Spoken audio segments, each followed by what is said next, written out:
everyone, this is Dr. Palumbo, and I wanted to take a couple of minutes to talk to you about your educational innovations that you are being asked to put together over the course of the next 13 weeks.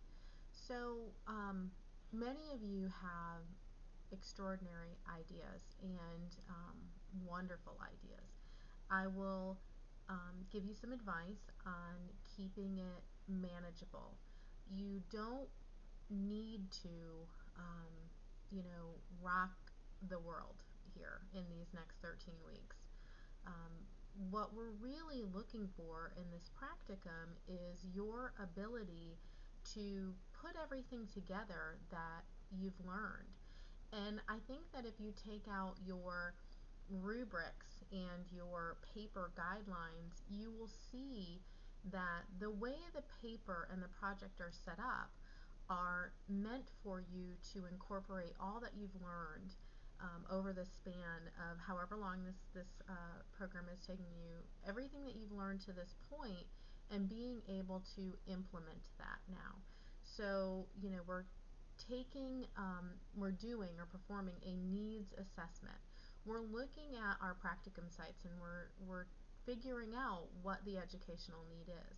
Once we have found out what that educational need is, then we need to move on to developing that curriculum. And developing the curriculum involves the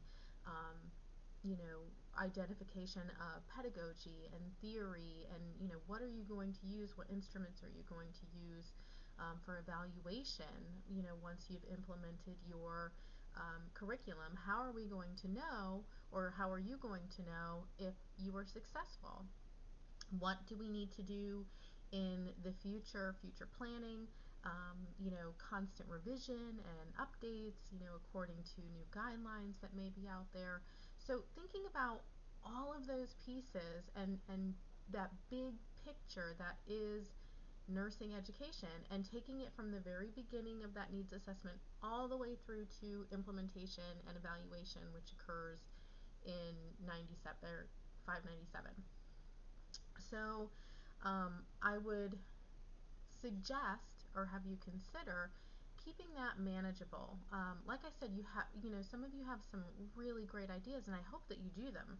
I want you to go out, once you've graduated, and change the world. Do big things, but you do not have to do that right now. Right now, we want to know that you understand the process, from beginning to end, and that you can carry through from beginning to end as an educator.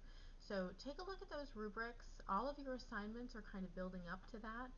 Your learning contracts that we have you do, those are a contract between you and your preceptor to meet your goals. What do you need as an educator to, put together this curriculum, to put together this educational innovation?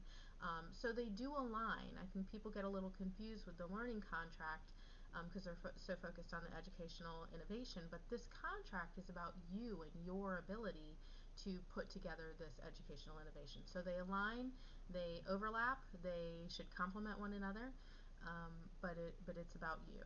And then your educational innovation, of course, you're going to be looking at your assignment guidelines and your rubrics for that. So I think if you take a look at your rubric for your paper, it will give you a bigger picture of what we're looking for, as you develop, instead of taking it one task or one assignment at a time. It's important that you understand the end goal, what we're looking for, as you start to develop these innovations. So I hope that was helpful. I hope you all have a wonderful rest of your week.